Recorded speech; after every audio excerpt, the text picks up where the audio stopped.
முதுகுநான்.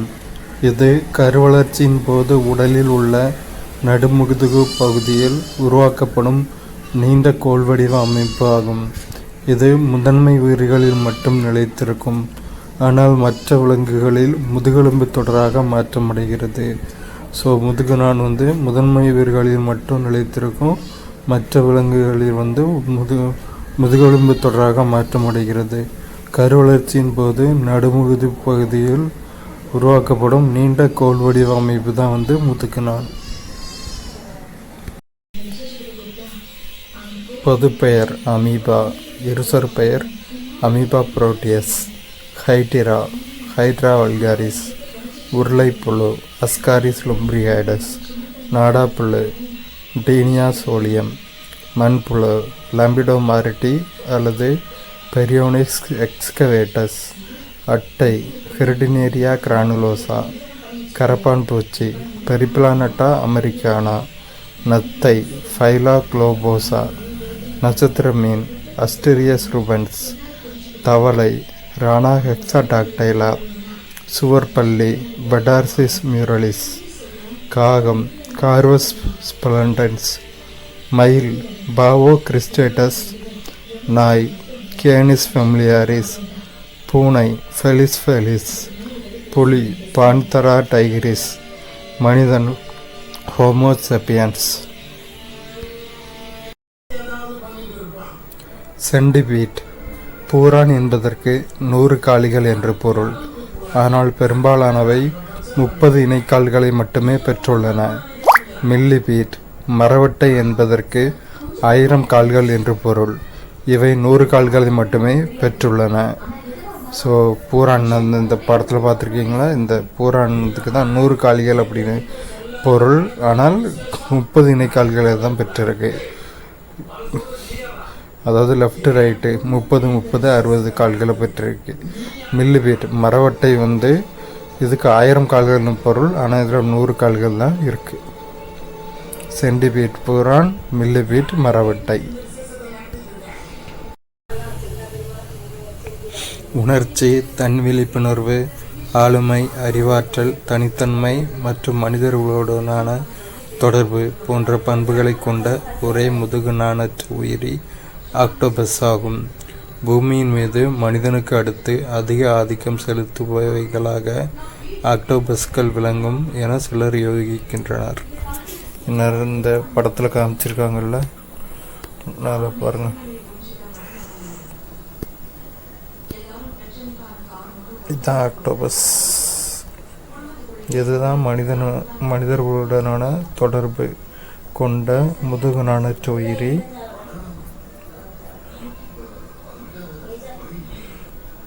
மனிதனுக்கு அடுத்து பூமியின் மீது ஆதிக்கம் செலுத்துகிற ஒரு உயிரியாக ஆக்டோபஸ்கள் இருக்கும் அப்படின்னு சொல்கிறாங்க.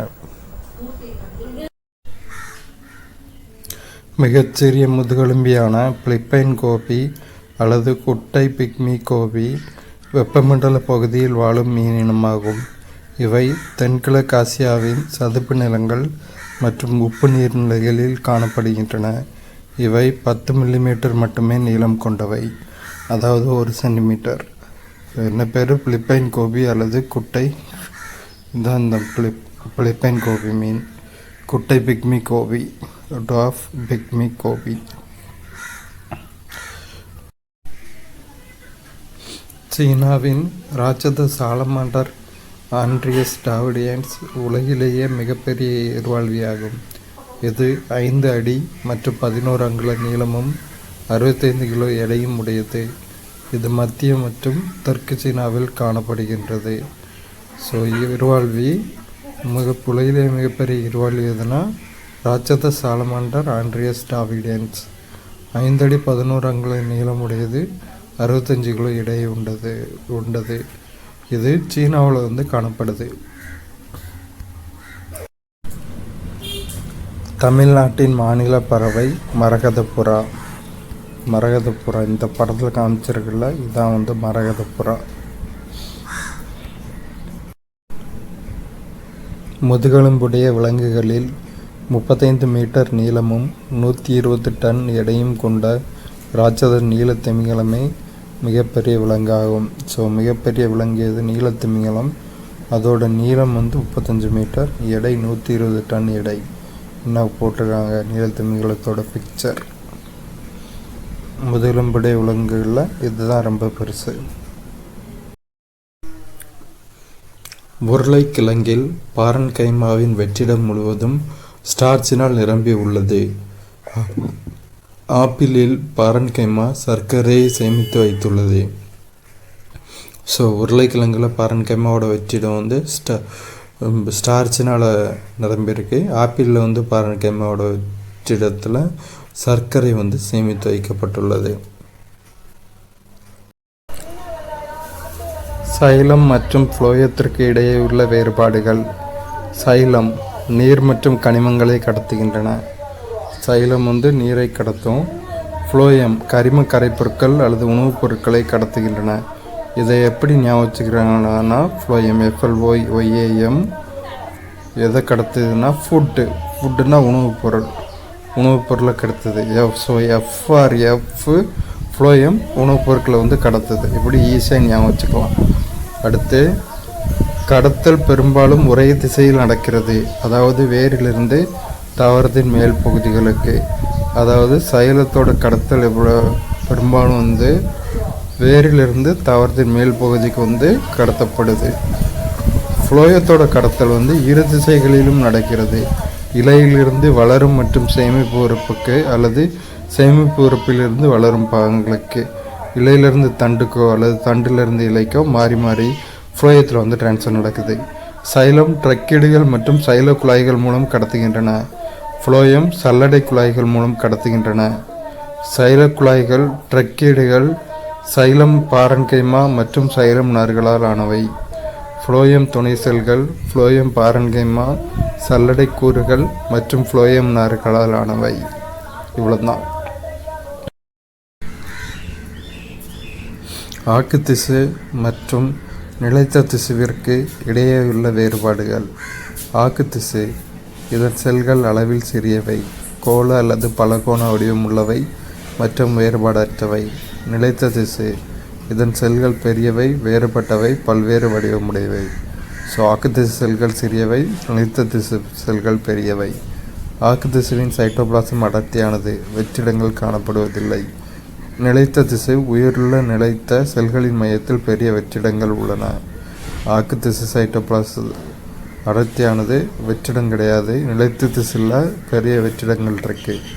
ஆக்கு திசு செல்களுக்கிடையே இடைவெளி இல்லை. நிலைத்த திசு செல்களுக்கிடையே இடைவெளி உண்டு. ஆக்கு திசு செல் சுவர் மெல்லிய மற்றும் நெகிழும் தன்மையுடையது. நிலைத்த திசு செல் சுவர் தடித்தது. ஸோ ஆக்கு திசு சுவரோட செல் சுவர் நெகிழும் தன்மையுடையது. நிலைத்த திசு செல் சுவர் தடித்தது. ஆக்கு திசு நியூக்ளியஸ் பெரியது மற்றும் முக்கியத்துவம் பெற்றது. நிலைத்த திசு நியூக்ளியஸ் எளிதில் காணப்படக்கூடியதில்லை. ஆக்கு திசு நியூக்ளியஸ் பெருசாக இருக்குது. நிலைத்த திசு நியூக்ளியஸ் சீக்கிரம் தெரியாது. ஆக்கு திசு செல்கள் தொடர்ந்து வளரும் மற்றும் பகுப்படையும். நிலைத்த திசு செல்கள் சாதாரணமாக பகுப்படைவதில்லை. ஆக்கு திசு தாவர உடலுக்கு உறுதியையும் நெகிழ்ச்சி தன்மையையும் அளிக்கின்றன.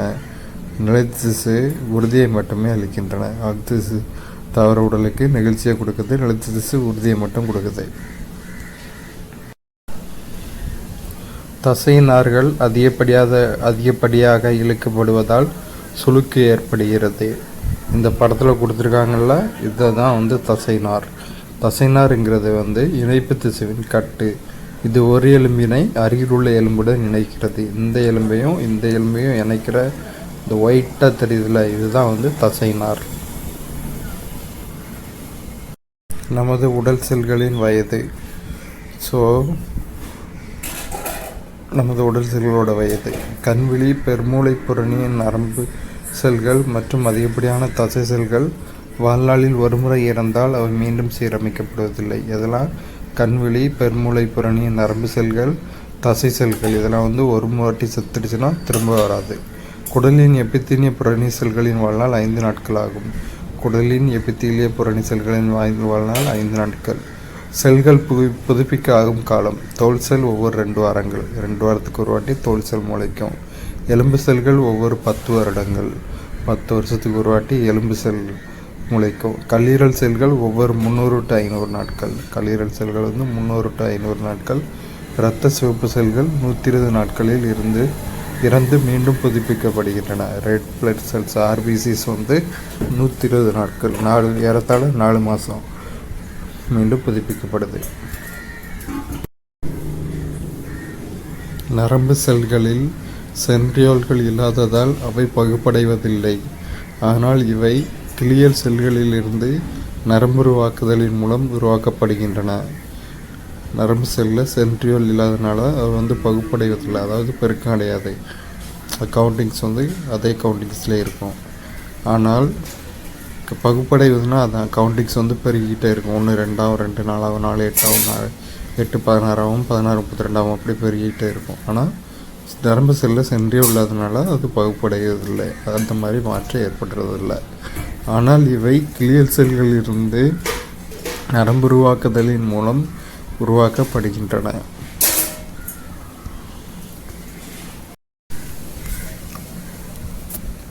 மைட்டாசிஸ் மற்றும் மியாசிஸ் இடையிலுள்ள வேறுபாடுகள்.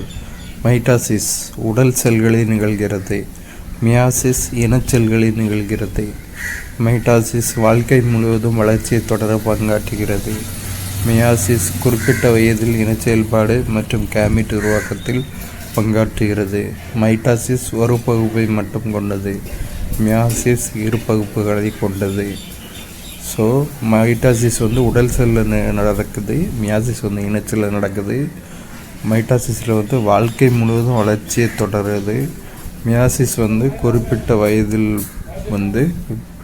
கேமிட் உருவாக்குவதில் பங்காற்றுகிறது. மைட்டாசிஸில் இருமைய செய் செல்கள் தோன்றுது. மியாசிஸில் 4 ஒருமைய செய் செல்கள் தோன்றுது. மைட்டாசிஸ் தாய் செல்களில் குரோமோசோம் எண்ணிக்கை உள்ளது போலவே செய் செல்களிலும் ஒத்து காணப்படுகிறது. 2n காணப்படுது. மியாசிஸ் செய் செல்களில் தாய் செல்களில் உள்ள குரோமோசோம் எண்ணிக்கையிலிருந்து பாதி அளவு குறைந்து காணப்படுகிறது. மைட்டாசிஸில் ஒத்த செய் செல்கள் தோன்றுகின்றன, ஒரே மாதிரி செய் செல்கள். மியாசிஸில் செய் செல்கள் தாய் செல்களைப் போல் ஒத்திருப்பதில்லை மற்றும் பரவலாக வகைப்படுத்தப்பட்டுள்ளன. மியாசிஸில் செய் செல்களில் வித்தியாசம் இருக்குது. சில உவர் தாவரங்கள் எதிர்ப்புவி சார்பசைவு உடையவை. அவை 180 டிகிரி கோணத்தில் செங்குத்தான வேர்களை கொண்டவை. எடுத்துக்காட்டு ரைசோபோரா சுவாச வேர்கள். அதாவது நேர்புவி சார்பு செய்வுனா என்னென்னா, வேர்லேருந்து தண்டுக்கு இப்படி டைரெக்டாக ட்ரான்ஸ்ஃபர் ஆகிறது, அந்த உணவு ட்ரான்ஸ்ஃபர் ஆகிறது. புவி சார்பு செய்வுனா மேலேருந்து கீழே அப்படி ட்ரான்ஸ்ஃபர் நடக்கிறது தான் எதிர்ப்புவி சார்பு செய்வு. எடுத்துக்காட்டு ரைசோபோரா சுவாச வேர்கள். நடுக்கமுறு வளைதல் என்ற திசைசாரா தூண்டல் அசைவுக்கு வீனஸ் பூச்சிப்பிடிப்பான் என்று அழைக்கப்படும் டயோனியா மிசிபுலா என்ற தாவரம் சிறந்த எடுத்துக்காட்டாகும். திசைசாரா தூண்டலில் இது மிக வேகமானது ஆகும். ஸோ திசைசாரா தூண்டலில் ரொம்ப வேகமானது வீனஸ் பூச்சிப்பிடிப்பான் அப்படின்னு அழைக்கப்படுகின்ற டயோனியா மிசிபுலா, அந்த பூச்சி தான் என்ற தாவரம் தான். இந்த படத்தில் கொடுத்துருக்காங்களே இதுதான் அந்த தாவரம். இது நடுக்கமுறு வளைதல், சாரா தூண்டலை நடுக்கமுறு வளைதல்னு நம்ம சொல்லலாம். திசைச்சார் மற்றும் திசைசாரா தூண்டல் அசைவுகளுக்கு இடையே உள்ள வேறுபாடுகள். திசைசார் அசைவுகள் அசைவு தூண்டலை பொறுத்து அமையும். திசைசாரா அசைவுகள் அசைவு தூண்டலை பொறுத்து அமையாது. திசைசார் அசைவுகள் வளர்ச்சியை சார்ந்து அமையும். திசைசாரா அசைவுகள் வளர்ச்சியை சார்ந்து அமையாது. திசைசார் அசைவுகள் ஏறக்குறைய நிரந்தரமானது மற்றும் மீளாதது. திசைசாரா அசைவுகள் தற்காலிகமானது மற்றும் மீளக்கூடியது. திசைசார் அசைவுகள் அனைத்து தாவரங்களிலும் காணப்படும். திசைசாரா அசைவுகள் சில சிறப்பு தாவரங்களில் மட்டுமே காணப்படும். திசைசார் அசைவுகள் மெதுவான செயல், திசைசாரா அசைவுகள் விரைவான செயல். முதல்ல திசைசார் அசைவுகள் அசைவு தூண்டலை பொறுத்து அமையும். திசைசாரா அசைவுகள் அசைவு தூண்டலை பொறுத்து அமையாது. வளர்ச்சியை சார்ந்து அமையும், இது வளர்ச்சியை சார்ந்து அமையாது. நிரந்தரமானது, மீளாதது, தற்காலிகமானது, மீளக்கூடியது. திசைசார் அசைவுகள் எல்லா தாவரங்களையும் காணப்படும். திசைசாரா அசைவுகள் வந்து சில ஸ்பெஷல் தாவரங்களில் மட்டுமே காணப்படும். திசைசாரா அசைவுகள் வந்து ஸ்லோ ப்ராசஸ், திசைசாரா அசைவுகள் வந்து ஸ்பீட் ப்ராசஸ். ஒளிச்சேர்க்கை சமன்பாடு பார்ப்போம்.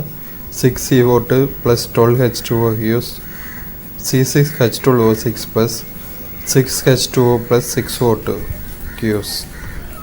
கார்பன் டை ஆக்சைடும் நீரும் சேர்ந்து சூரிய ஒளி மற்றும் பச்சையத்தின் முன்னிலையில் குளுக்கோஸ், நீர் மற்றும் ஆக்சிஜனை வந்து தருது. இதுதான் இந்த ஒளிச்சேர்க்கை சமன்பாடு.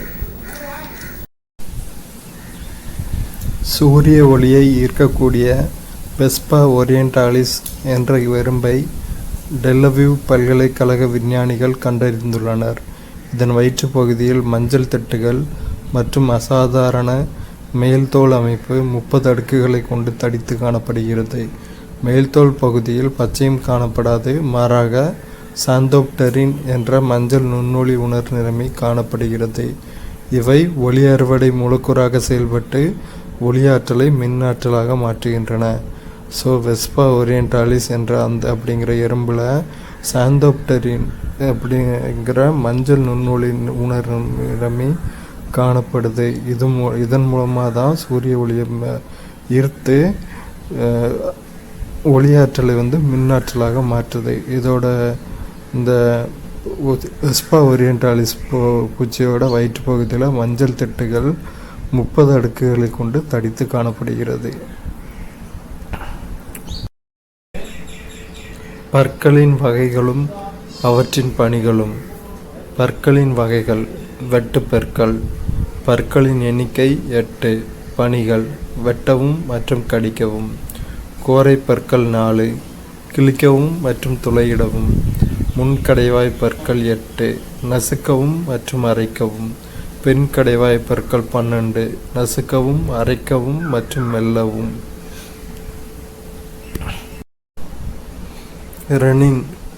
ரெனின் ஒரு செரிமான ஊக்கியாகும்.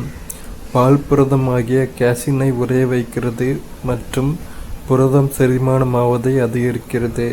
ரெனின் ஆஞ்சியோடென்சினோஜனை ஆஞ்சியோடென்சினாக மாற்றுகிறது மற்றும் சிறுநீரக வடிநீர்மத்திலிருந்து நீரையும் சோடியத்தையும் சீராக உறிஞ்ச செய்கிறது.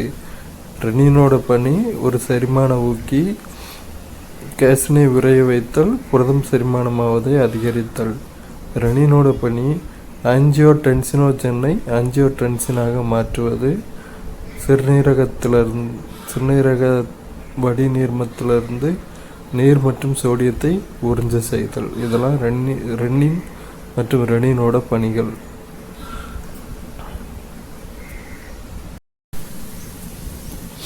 William Beaumont 1785 to 1853.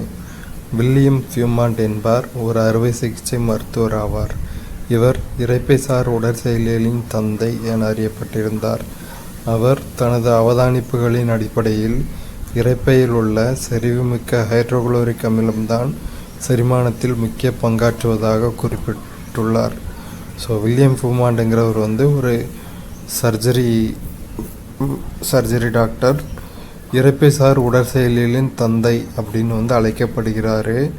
இவர் தான் வந்து இரைப்பையில் உள்ள செறிவு மிக்க ஹச்சியல் தான் வந்து செரிமானத்துக்கு முக்கிய பங்காற்றுவதாக வந்து சொல்லியிருக்காரு. வில்லியம் ஃபியூமாண்ட் இரைப்பைசார் உடற்செயலியலின் தந்தை.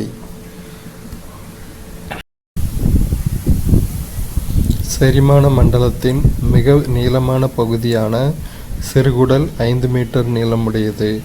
ஆனால் தடித்த குழாயான பெருங்குடல் 1.5 மீட்டர் நீளமுடையது.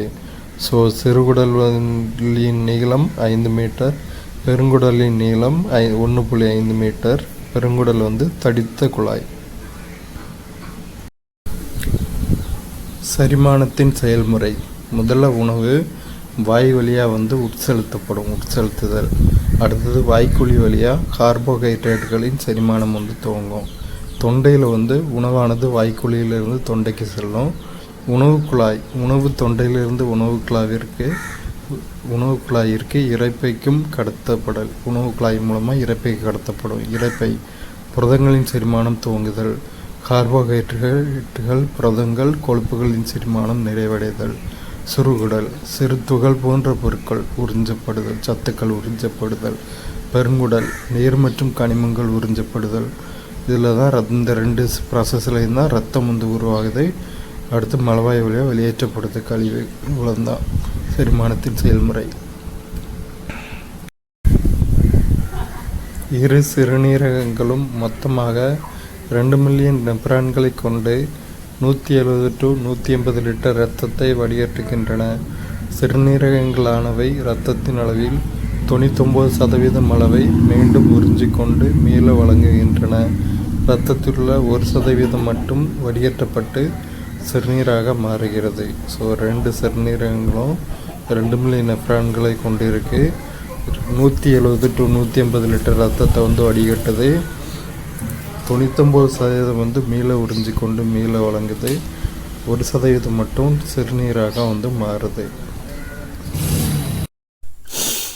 முதல் சிறுநீரக மாற்றம் 1954ஆம் ஆண்டில் பாஸ்டன், USA என்ற நகரத்தில் உள்ள பாஸ்டன், USAவில், அதாவது அமெரிக்க நாட்டில் இருக்கிற பாஸ்டன்ங்கிற நகரத்தில் உள்ள பீட்டர் பென் பிரிகாம் என்ற மருத்துவமனையில் ஜோசப் இ. முர்ரே என்ற மருத்துவரும் அவரது சக ஊழியர்களும் ரொனால்டு மற்றும் ரிச்சர்ட் ஹெரிக் ஆகிய ஒத்த பண்புடைய இரட்டையர்களுக்கிடையே முதலில் வெற்றிகரமாக சிறுநீரக மாற்றத்தை செய்தனர். சிறுநீரகத்தை பெற்றுக்கொண்ட ரிச்சர்ட் ஹெரிக் 8 வருடங்கள் வாழ்ந்து பின் காலமானார். ஸோ ஃபஸ்ட்டு கிட்னி டிரான்ஸ்ஃபர் வந்து 1954 அமெரிக்க ஐக்கிய நாட்டில் இருக்கிற பாஸ்டன் நகரத்தில் வந்து நடந்திருக்கு. ஹாஸ்பிட்டல் பீட்டர் பென் பிரிகாம் அப்படிங்கிற ஹாஸ்பிட்டல். டாக்டர் பேர் ஜோசப் இ. முர்ரே. அந்த இரட்டையர்கள், மாற்றிக்கொண்ட இரட்டையர்கள் ரொனால்டு மற்றும் ரிச்சர்ட் ஹெரிக். அந்த கிட்னியை பெற்றுக்கொண்ட ரிச்சர்ட் ஹெரிக் அதுக்கப்புறமா 8 வருஷம் உயிரோடு வாழ்ந்திருக்காரு. 8 வருஷம் உயிரோடு வாழ்ந்து திரும்ப இறந்திருக்காரு. அவ்வளோதான். ஆணின் உடலில் மிகச்சிறிய செல் விந்து ஆகும். ஒரு சாதாரண ஆணின் வாழ்நாளில் 500 பில்லியன் விந்தணுக்கள் உருவாகின்றன. இவ்வாறாக விந்துவை உருவாக்கும் செயலுக்கு விந்தணுவாக்கம், ஸ்பெர்மட்டோஜெனிசிஸ் என்று பெயர். ஸோ மிகச்சிறிய செல் வந்து விந்து தான். 500 பில்லியன் விந்தணுக்கள் வாழ்நாளில் உருவாகுது. இந்த செயலுக்கு வந்து ஸ்பெர்மட்டோஜெனிசிஸ்னு பெயர். கருமுட்டை தான் மிகப்பெரிய மனித செல் ஆகும். கருமுட்டையானது உருவாதல் நிகழ்வுக்கு கருமுட்டை உருவாக்கம், ஊஜெனிசிஸ் என்று பெயர். ஸோ மிகப்பெரிய மனித செல் வந்து கருமுட்டை. கருமுட்டை உருவாகும் நிகழ்வுக்கு வந்து ஊஜெனிசிஸ் அப்படின்னு வந்து பெயர். கருமுட்டை உருவாக்கம். டாக்டர் ஃபங்க் என்பவரால் வைட்டமின் என்ற வார்த்தை அறிமுகப்படுத்தப்பட்டது. வைட்டமின் ஏக்கு ஆங்கில எழுத்தின் முதல் எழுத்தான ஏ கொடுக்கப்பட்டுள்ளது. ஏனென்றால் முதலில் கண்டுபிடிக்கப்பட்ட வைட்டமின் இதுவாகும். ஸோ வைட்டமின் என்ற வார்த்தையை அறிமுகப்படுத்தியவர் டாக்டர் ஃபங்க். வைட்டமின் ஏ வந்து ஏன் வைட்டமின் ஏன்னு குறிக்கிறோன்னா, அது முதலில் கண்டுபிடிக்கப்பட்ட வைட்டமின்ங்கிறதுனால ஆங்கில எழுத்தின் முதல் எழுத்தான ஏயை வச்சு டினோட் பண்ணுறோம். அவ்வளோதான். மனிதனின் தோலால் வைட்டமின் டியை உருவாக்க முடியும். மனிதனின் தோலின் மீது சூரிய கதிர்கள் விழும்போது, குறிப்பாக அதிகாலையில், வைட்டமின் டி உருவாக்கப்படுகின்றது. சூரிய கதிர்கள் தோலின் மேல் விழும்போது டீஹைட்ரோ கொலஸ்ட்ரால் எனும் பொருள் வைட்டமின் டி ஆக மாறுகிறது. எனவே வைட்டமின் டி சூரிய ஒளி வைட்டமின் என்று அழைக்கப்படுகிறது. வைட்டமின் டி கால்சியம் உறிஞ்சுதலுக்கு உதவுவதன் மூலம் எலும்பின் பலத்தை அதிகப்படுத்துகிறது. ஸோ வைட்டமின் டி வந்து சூரிய கதிர் வந்து நம்ம உடம்பு மேலே விழும்போது, குறிப்பாக அதிகாலையில் விழும்போது உருவாகுது. டீஹைட்ரோ கொலஸ்ட்ரால் அப்படிங்கிற பொருள் வந்து வைட்டமின் டியாக மாறுது. அதனால தான் வைட்டமின் டியை சூரிய ஒளி வைட்டமின் அப்படின்னு வந்து நம்ம சொல்கிறோம். கால்சியம் உறிஞ்சுதலுக்கு உதவுவதன் மூலம் எலும்பின் பலத்தை வைட்டமின் டி வந்து அதிகமாக்குது. சின்ன குழந்தைங்களெலாம் அதனால தான் சின்ன குழந்தைய ஒரு 2-3 மாதத்துக்கு வெயிலில் காட்டணும் கொஞ்ச நேரம் அப்படின்னு சொல்லுவாங்க. வாழைப்பழத்தை அறை வெப்பநிலையில் கெட்டுப்போகாமல் நீண்ட நாட்கள் பாதுகாக்கலாம். ஆனால் அதனை குளிர்சாதன பெட்டியில் வைத்தால் பழுக்கச் செய்வதற்கு தேவைப்படும் நொதியானது செயலிழந்து விடுகிறது. மேலும் செல்களை அழித்து பழுப்பு நிறத்தை உருவாக்க காரணமான நொதியானது அதிகம் செயல்பட்டு அதனால் பழத்தின் தோல் மஞ்சள் நிறத்திலிருந்து இருண்ட பழுப்பு நிறத்திற்கு மாறுகிறது. ஸோ வாழைப்பழத்தை நம்ம ஃப்ரிட்ஜில் வச்சோம்னா வாழைப்பழம் பழுக்கிறதுக்கு தேவைப்படுற என்சைம் செயலிழந்து போயிடுது. அது செல்களை அழித்து ப்ரௌன் கலரை உருவாக்க காரணமான என்சைம் அதிகமாக செயல்பட்டு அதனால் வாழைப்பழம் மஞ்சள் கலரில் இருந்து ப்ரௌன் கலருக்கு மாறிடுது. இதை தான் கொடுத்துருக்காங்க. என்சைம் தான் இதற்கு காரணம். அக்டோபர் 16ஆம் தேதி உலக உணவு தினம் கடைபிடிக்கப்படுகிறது. அன்று உணவு பாதுகாப்பு மற்றும் உணவு கெட்டுப்போவதை தடுத்தல் வலியுறுத்தப்படுகிறது. ஸோ உலக உணவு தினம் அக்டோபர் 16ஆம் தேதி. எப்படி ஞாபகம் வச்சுக்கலாம்னா, கேன்டீனில் ஒரு ஃபுட்டு 16 ரூபா அந்த மாதிரி ஞாபகம் வச்சுக்கலாம்.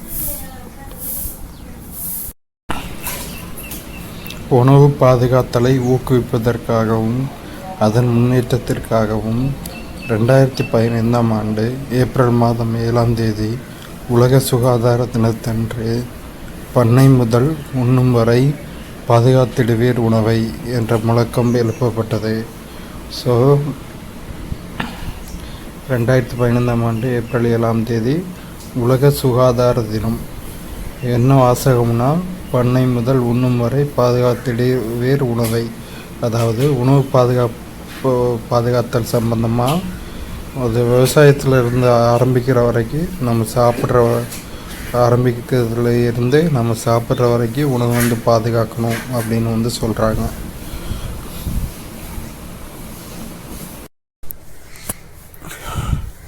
ஆண்டன் வான் லோவன்கோக் என்ற நுண்ணுயிரியலாளர் முதலில் நுண்ணோக்கியை வடிவமைத்தார்.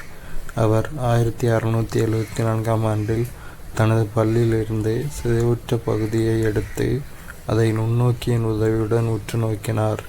அதில் அங்குமிங்கும் சுற்றி கொண்டிருக்கும் கண்களால் நேரடியாக காண இயலாத நுண்ணிய உயிரிகள் அதிகளவு இருப்பதைக் கண்டு ஆச்சரியப்பட்டார். யார்னா ஆண்டன் வான் லெவன்கோக். ஆண்டு 1674. நுண்ணோக்கியின் உதவியுடன் சிதைவுற்ற பகுதியை பார்த்துருக்காரு நுண்ணோக்கியில் ஆண்டன் வான் லெவன்கோக். வைரஸில் உள்ள புரத உரையற்ற தீங்களிக்கும் RNAவே வீராய்டு எனப்படும். இவை தாவர செல்களில் உட்புகுந்து அத்தாவரங்களுக்கு நோயினை உண்டாக்குகின்றன.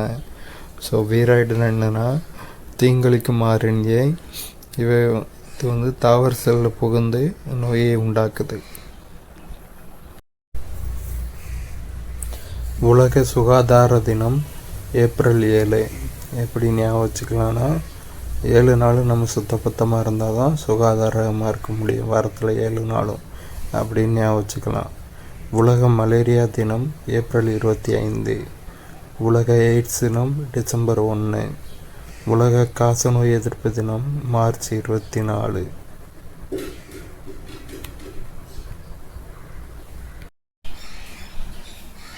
பாக்டீரியாவியலின் தந்தை என்று அழைக்கப்படும் ராபர்ட் கோஃப் என்பவர் ஜெர்மானிய மருத்துவர் ஆவார். இவர் முதலில் நுண்கிருமிகள் எப்படி நோய்களை தோற்றுவிக்கின்றன என்பதை கற்றவர் ஆவார். 1876ஆம் ஆண்டு செம்மறி ஆடுகளில் காணப்பட்ட ஆந்த்ராக்ஸ் என்ற நோயானது பேசில்லஸ் ஆந்த்ராசிஸ் என்ற உயிரியால் உருவாகிறது என்பதை சுட்டி காட்டினார். ஸோ பாக்டீரியாவிலின் தந்தை ராபர்ட் கோக். இவர் ஜெர்மானிய மருத்துவர். நுண்கிருமிகளால் நோய் எப்படி உருவாகுது அப்படிங்கிறத படிச்சிருக்காரு. ஃபஸ்ட்டு முதல்ல படித்தவர் அவர் தான். நுண்கிருமிகளால் எப்படி நோய்கள் உருவாகின்றன என்பதை முதல்ல படித்தவர் ராபர்ட் கோக். 1876 செம்மறி ஆடுகளில் ஆந்த்ராக்ஸ் நோயானது பேசில்லஸ் ஆந்த்ராசிஸ் அப்படின்ற நுண்ணுயிரிகளால் உருவாகிறது அப்படிங்கிறத வந்து கண்டுபிடிச்சிருக்காரு ராபர்ட் கோக்.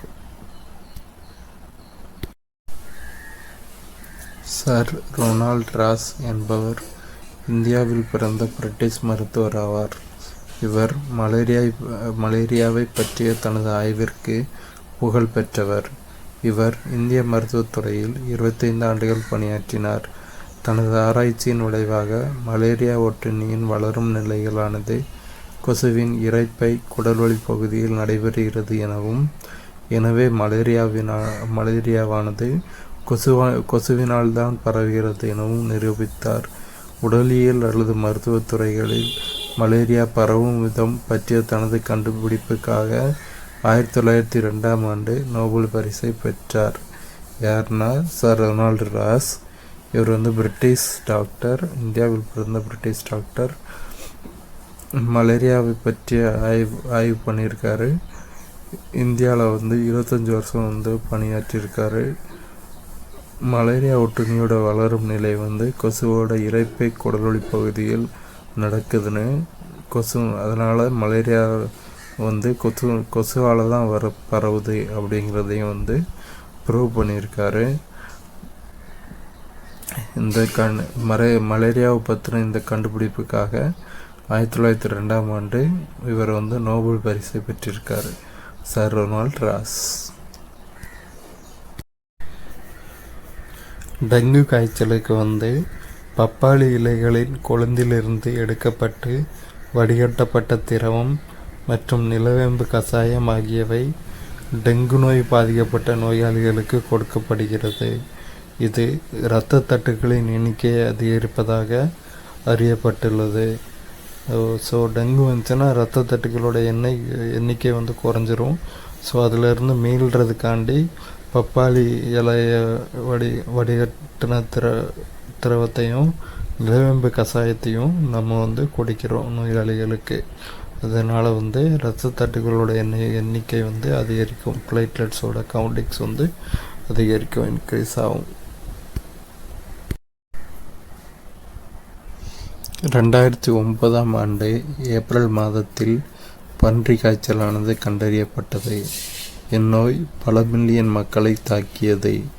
எனவே ஜூன் 2009ஆம் ஆண்டு உலக சுகாதார நிறுவனம் பன்றி காய்ச்சல் நோயை பெரும் கொள்ளை நோய் பேண்டமிக் என அறிவித்தது.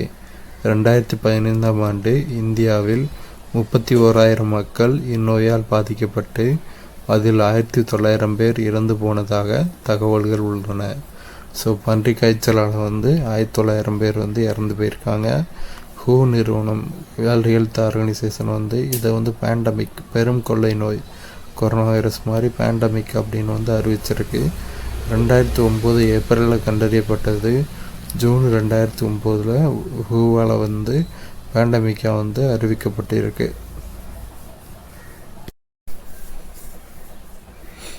பறவை இன்ஃப்ளூயன்ஸா வைரஸ் எனப்படும் H5N1 வைரஸ் 1996ஆம் ஆண்டு தோன்றியது. இந்த வைரஸால் முதலில் தெற்கு சீனா மற்றும் ஹாங்காங்கில் நோய் தோன்றியதாக கண்டறியப்பட்டது. H5N1 என்ற வைரஸானது 1997ஆம் ஆண்டு உலக சுகாதார நிறுவனத்தால் முதலாவதாக மனிதனில் கண்டுபிடிக்கப்பட்டது. முதலில் இந்நோயின் வெளிப்பாடு 2003ஆம் ஆண்டு டிசம்பரில் அறியப்பட்டது. ஸோ பறவை இன்ஃப்ளூயன்ஸா வைரஸ் வந்து H5N1 வைரஸ் 96ல் வந்து முதல்ல தோன்றியிருக்கு. தெற்கு சீனா மற்றும் ஹாங்காங்கில் தோன்றியதாக வந்து கண்டறியப்பட்டிருக்கு. ஃபஸ்ட்டு H5N1 வைரஸ் வந்து 1997 உலக சுகாதார நிறுவனத்தால் மனிதனில் கண்டுபிடிக்கப்பட்டிருக்கு. 2003ஆம் ஆண்டு டிசம்பரில் இதோட வெளிப்பாடு வந்து அறியப்பட்டிருக்கு. H5N1 வைரஸ் பறவை இன்ஃப்ளூயன்ஸா வைரஸ் தெற்கு சீனா மற்றும் ஹாங்காங்கில் தோன்றியது. முதலில் மனிதனில் தோன்றியது. 2003ஆம் ஆண்டு டிசம்பரில் இந்த நோயின் வெளிப்பாடு அறியப்பட்டது.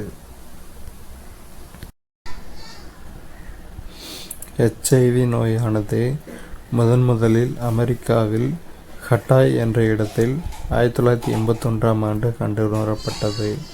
1986ஆம் ஆண்டு ஏப்ரல் மாதம் இந்தியாவில் தமிழ்நாட்டில்தான் முதலாவது எய்ட்ஸ் பாதிப்பு ஆதாரத்துடன் தெளிவாக கண்டறியப்பட்டது.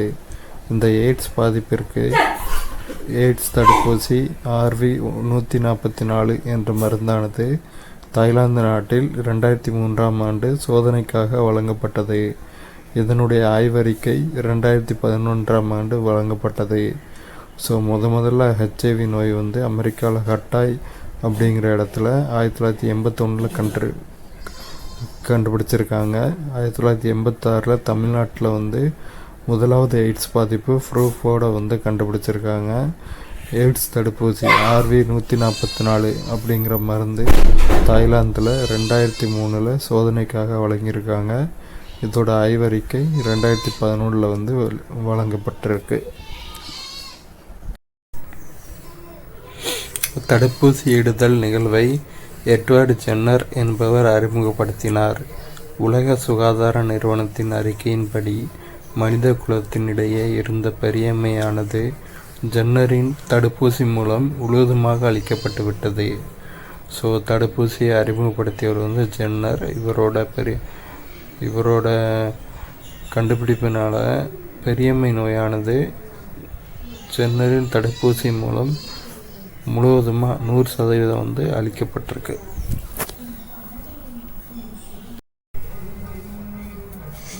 லூயிஸ் பாஸ்டர் என்பவர் 18ஆம் நூற்றாண்டின் பிரான்ஸ் நாட்டைச் சார்ந்த வேதியியலாளர் மற்றும் நுண்ணுயிரியலாளர் ஆவார். இவர் நோய் தடுப்பு மருந்தளித்தல் மற்றும் பாஸ்டுரைசேஷன் என்ற நிகழ்விற்கு பெயர் பெற்றவர். இவர் காலரா, ஆந்த்ராக்ஸ் மற்றும் பிற நோய்களுக்கு மருந்தை உருவாக்கினார். ஸோ யார்னா லூயிஸ் பாஸ்டர், பிரான்ஸ் நாட்டைச் சேர்ந்தவர், வேதியியலாளர் மற்றும் நுண்ணுயிரியலாளர், 18ஆம் நூற்றாண்டைச் சேர்ந்தவர். நோய் தடுப்பு மருந்தளித்தல், பாஸ்டுரைசேஷன் ஆகிய நிகழ்வுகளுக்கு புகழ் பெற்றவர். காலரா, ஆந்த்ராக்ஸ் மற்றும் பிற நோய்களுக்கு மருந்தை கண்டுபிடிச்சிருக்கார். லூயிஸ் பாஸ்டியர் பிரான்ஸ் நாட்டைச் சேர்ந்தவர். தமிழ்நாடு அரசு உழவன் செயலி என்ற கைபேசி பயன்பாட்டு செயலியை அறிமுகப்படுத்தியுள்ளது. இதன் மூலம் அரசு வழங்கும் விவசாய மானியங்கள், விவசாய உபகரணங்கள், பயிர் காப்பீட்டு தகவல்கள் மற்றும் காலநிலை ஆகியவை பற்றிய தகவல்களை பெற முடியும். மேலும் அரசு மற்றும் தனியார் நிலையங்களில் உள்ள விதை மற்றும் உரங்களின் கையிருப்பை பற்றிய தகவல்களையும் வழங்குகின்றது. ஸோ நம்ம தமிழ்நாடு அரசு உழவன் செயலி அப்படின்னு ஒரு செயலி ஆப் வச்சுருக்கு. அதில் மூலமாக மானியங்கள், விவசாய உபகரணங்கள், வேறு பயிரின் காப்பீட்டு தகவல்கள், காலநிலை இதில் பற்றிய டீட்டெயில்ஸ் எல்லாம் ஃபார்மர்ஸ்க்கு கொடுக்குது. விதை மற்றும் உரங்களின் கையிருப்பு, அரசு மற்றும் தனியார் நிலையங்களில் இருக்கிற விதை மற்றும் உரங்களோட கையிருப்பை பற்றிய தகவல்களையும் இந்த உழவன் செயலி வழங்குது.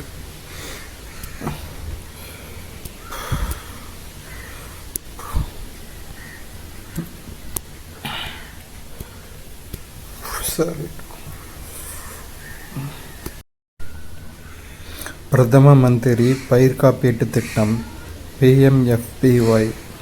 இது இந்திய நடுவண் அரசின் வேளாண் பயிர் காப்பீட்டு திட்டமாகும். இத்திட்டத்தின் கீழ் மத்திய அரசு விவசாயிகளுக்கு நிதி உதவியும் பயிர் காப்பீடும் வழங்குகின்றது. இது 2016ஆம் ஆண்டு பிப்ரவரி மாதம் 18ஆம் நாள் அறிமுகப்படுத்தப்பட்டது. ஸோ PMFBY அப்படிங்கிற ஸ்கீம் என்னென்னா, பிரதம மந்திரி பயிர் காப்பீட்டு திட்டம். இது பயிர்கள் அழிஞ்சு போன அந்த காப்பீட்டு தொகையும், அது பயிர்களுக்கான விவசாயிகளுக்கு அந்த பயிரிடுறதுக்கான நிதி உதவியும் இந்த திட்டத்தின் மூலமாக அரசு மக்களுக்கு, விவசாயிகளுக்கு வழங்குது. இது என்றைக்கு ஸ்டார்ட் ஆகுச்சுன்னா 2016ஆம் ஆண்டு பிப்ரவரி மாதம் 18ஆம் நாள்.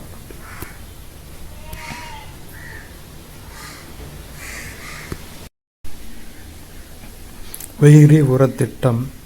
இத்திட்டம் தமிழ்நாடு அரசால் சமீபத்தில் அறிமுகப்படுத்தப்பட்டது. இயற்கை விவசாயத்தை முறையாக நிர்வகிப்பதும் மண்வளத்தை அதிகரிப்பதற்கு உதவி செய்வதும் இதன் நோக்கமாகும்.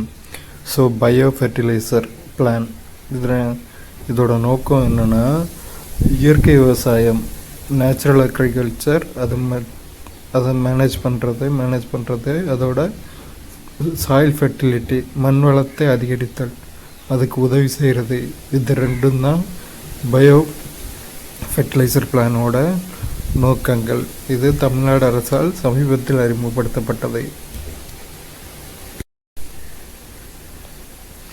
அறிவியல் மற்றும் தொழில்துறை ஆராய்ச்சி கழகம், சிஎஸ்ஐஆர், தேசிய தாவரவியல் ஆராய்ச்சி நிறுவனம், என்பிஆர்ஐ மற்றும் மருத்துவ நறுமண தாவரங்களுக்கான மத்திய நிறுவனம் சிமாப் ஆகியவை கூட்டாக இணைந்து BGR-34 எனப்படும் நீரிழிவு ஆயுர்வேத தடுப்பு மருந்தை அறிமுகப்படுத்தியுள்ளன.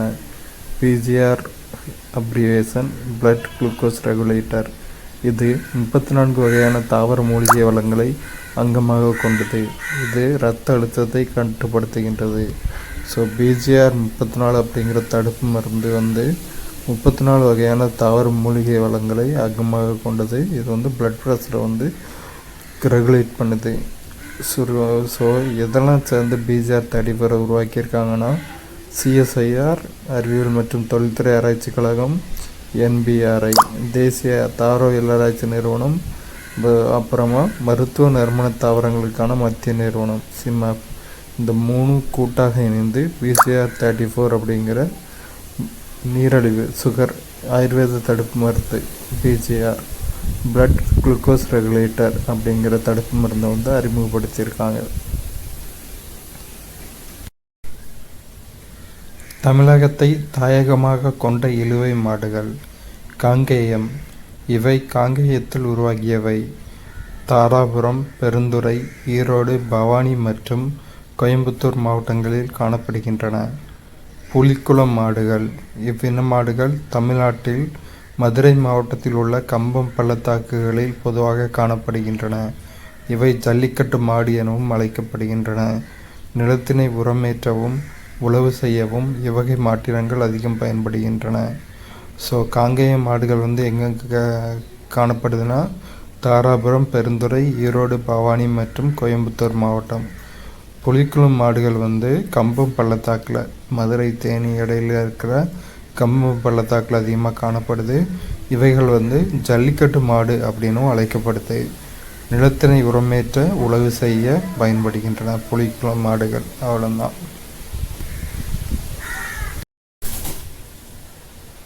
முனைவர் வர்கீஸ் குரியன் என்பவரால் தேசிய பால் பண்ணை வளர்ச்சிக் கழகமானது உருவாக்கப்பட்டது. எனவே அவர் நவீன இந்தியாவின் பால் பண்ணை தொழில் சிற்பி என்றும் வெண்மை புரட்சியின் தந்தை என்றும் அழைக்கப்படுகிறார். NDDB என்ற அமைப்பானது உலகின் மிகப்பெரிய பால் பண்ணை மேம்பாட்டு திட்டமான ஆபரேஷன் ஃப்ளட் என்ற திட்டத்தை செயல்படுத்தியது. வெண்மை புரட்சியின் தந்தை முனைவர் வர்கீஸ் குரியன். பால்பண்ணை தொழில் சிற்பி அப்படின்னு அவர் அழைக்கப்படுகிறார். தேசிய பால் பண்ணை வளர்ச்சி கழகத்தை ஆரம்பித்தவர் முனைவர் வர்கீஸ் குரியன். இது இந்த NDDB தேசிய பால் பண்ணை வளர்ச்சி கழக அமைப்பு ஆப்ரேஷன் ஃப்ளட் அப்படிங்கிற உலகின் மிகப்பெரிய பால் பண்ணை மேம்பாட்டு திட்டத்தை செயல்படுத்திட்டு இருக்கு. கடலிலும் உள்நன்னீர் இடங்களிலும் ஏரி, குளங்கள், ஆறுகள் மற்றும் கடலோர நீர்வாழ் உயிரிகள் வளர்ப்பு நிலைகளிலும் அதிகமான மீன் வளங்களை கொண்டுள்ள முன்னோடி மாநிலமாக நமது தமிழ்நாடு விளங்குகிறது. மாநிலத்தின் கடல்வாழ் மீன்களின் வளமானது 0.719 மில்லியன் டன் அளவாக உள்ளது. 1 மில்லியன் டன்னா 10 லட்சம் கிலோ. அதை போலவே நன்னீர் மீன் வளர்ப்பானது 4.5 லட்சம் மெட்ரிக் டன்கள் அளவாக இருக்கிறது. 1 மெட்ரிக் டன்னா 1000 கிலோகிராம். கடலோர மீன் வளர்ப்பில் தமிழ்நாடானது பிற கடலோர மாநிலங்களை ஒப்பிடும்போது 6வது இடத்தில் உள்ளது. கடலோர மீன் வளர்ப்பில் தமிழ்நாடு 6வது இடத்துல இருக்குது. கடல்வாழ் மீன்களின் வளம் 0.719 மில்லியன் டன். நன்னீர் மீன் வளர்ப்பு 4.5 லட்சம் மெட்ரிக் டன்கள். 1947ஆம் ஆண்டு கேரளா மாநிலத்தில் உள்ள கொச்சின் என்ற இடத்தில் மத்திய கடல்சார் மீன் வளர்ப்பு ஆராய்ச்சி நிறுவனமானது நிறுவப்பட்டது. The central marine fisheries research institute CMFRI. இந்நிறுவனமானது கடல் மீன் வளர்ப்பு நிலையங்கள் வகைப்பாட்டியல் மற்றும் உயிரிகளின் பொருளாதார பண்புகளை ஆராய்ச்சி செய்தல் போன்ற செயல்களில் அதிக கவனம் செலுத்துகின்றது. சென்னையை தலைமையிடமாக கொண்டு 1987ஆம் ஆண்டு மத்திய உவர்நீர் வாழ் உயிரி வளர்ப்பு நிறுவனமானது நிறுவப்பட்டது. CIBA, central institute of brackish water aquaculture. இந்த நிறுவனத்தின் நோக்கமானது கிளிஞ்சல்கள் மற்றும் துடுப்புள்ள மீன்களை வளம் குன்றாமல் உவர் நீர்நிலைகளில் வளர்த்து நிர்வகித்தலாகும். இந்நிறுவனமானது துடுப்பு மீன் மற்றும் இறால் ஆகியவற்றை சிறிய அளவில் வளர்ப்போருக்கு நவீன தொழில்நுட்பங்களை வழங்கி உதவி பெறுகிறது.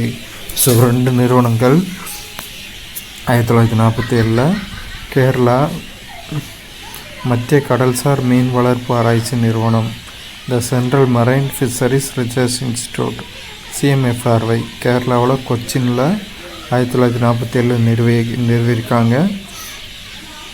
பொருளாதார பண்புகளை ஆராய்ச்சி செய்தல், கடல் மீன் வளர்ப்பு நிலையங்கள், வகைப்பாட்டியல். ஸோ இதில் அதிக கவனம் செலுத்தியது. அதுக்கு அடுத்த நிறுவனம் 1987ஆம் ஆண்டு சென்னையில் நிறுவப்பட்டிருக்கு. 1987 மத்திய உவர்நீர் வாழ் உயிரி வளர்ப்பு நிறுவனம், CIFA, central institute of brackish water aquaculture. இதோட நோக்கம் கிளிஞ்சல்கள் மற்றும் துடுப்புள்ள மீன்களை வளம் குன்றாமல் உப்பு தண்ணியில் வளர்த்து நிர்வகித்தல். இது துடுப்பு மீன், இறால் ஆகியவற்றை ரொம்ப சின்ன மைனஸ் ஸ்கேலில் வளர்க்குறவங்களுக்கு நவீன தொழில்நுட்பங்கள், அட்வான்ஸ் டெக்னாலஜிஸை கொடுத்து உதவி செய்யுது இந்த 2 நிறுவனங்கள். தேனி தனது ஒரு பயணத்தில் குறைந்தது 50 முதல் 100 மலர்களிடம் தேனை சேகரிக்கும். சராசரியாக ஒரு தேனி தனது வாழ்நாளில் அரை தேக்கரண்டி தேனை மட்டுமே சேகரிக்கிறது. 1 கிலோகிராம் தேனில் 3200 கலோரி ஆற்றல் உள்ளது. இது ஆற்றல் மிகுந்த உணவாகும்.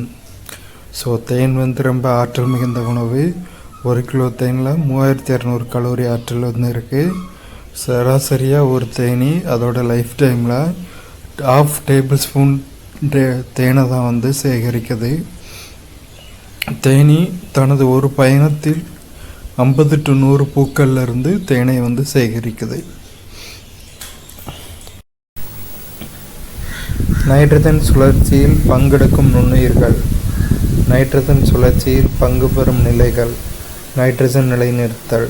நுண்ணுயிர்களின் பெயர்கள்: அசட்டோபாக்டர் மண்ணில், ரைசோபியம் வேர் முண்டுகளில், நீலப்பச்சை பாசி நாஸ்டாக், அம்மோனியா ஆவாதல் அழுக வைக்கும் பாக்டீரியாக்கள் பூஞ்சைகள், நைட்ரேட் ஆதல் நைட்ரேட் ஆகும் பாக்டீரியா நைட்ரோசோமோனாஸ் நைட்ரோபாக்டர், நைட்ரஜன் வெளியேற்றம் நைட்ரேட் வெளியேற்றும் பாக்டீரியா சூடோமோனாஸ்.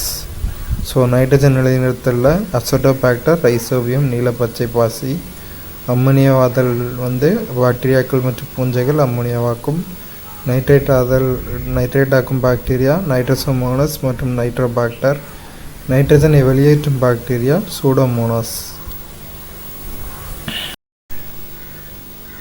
மண்புழுக்கள் உழவனின் நண்பன் என அழைக்கப்படுகின்றன. கரிமப் பொருட்களை செரிமானம் செய்த பின் இவை நைட்ரஜன் சத்து நிறைந்த புழுவிலக்கிய மண் எனப்படும் கழிவை வெளியேற்றுகின்றன, வெர்மிகாஸ்டிங். ஸோ மண்புழுக்களை உழவனின் நண்பன்னு சொல்கிறோம். ஏன்னா கரிமப் பொருட்களை செரிமானம் செய்து நைட்ரஜன் சத்து நிறைந்த புழுவிலக்கிய மண் எனப்படும் கழிவை வெளியேற்றுகின்றன. அதாவது கரிமப் பொருளை உண்டுட்டு தன் வயிற்றுக்குள்ளே போயிட்டு திரும்ப செரிமானம் முடிஞ்சு வெளியே வரப்போ நைட்ரஜன் சத்து நிறைஞ்ச மண்ணாக வெளியே வருது. ஸோ அதனால தான் நான் அப்படி மண் நைட்ரஜன் சத்து நிறைஞ்சிருக்கிறதுனால அது தாவரங்களோட வளர்ச்சிக்கு பெரிதும் பயன்படுது. அதனால தான் மண்புழுக்களை உழவனின் நண்பன் அப்படின்னு நம்ம சொல்கிறோம். நீரின் முக்கியத்துவத்தினை பற்றிய விழிப்புணர்வினை ஏற்படுத்த ஒவ்வொரு வருடமும் மார்ச் 22ஆம் தேதியானது உலக நீர் தினமாக பின்பற்றப்படுகிறது. ஸோ உலக நீர் தினம் என்னைக்குன்னா மார்ச் 22. ஒரு நாளைக்கு நம்ம குறைஞ்சது எவ்வளோ லிட்டர் தண்ணி குடிக்கணும்? குழந்தைகள் குறைஞ்சது 2 லிட்டர் தண்ணி குடிக்கணும். அதை ஞாபகம் வச்சு 2 மார்ச் 22 அப்படின்னு ஞாபகம் வச்சுக்கோங்க.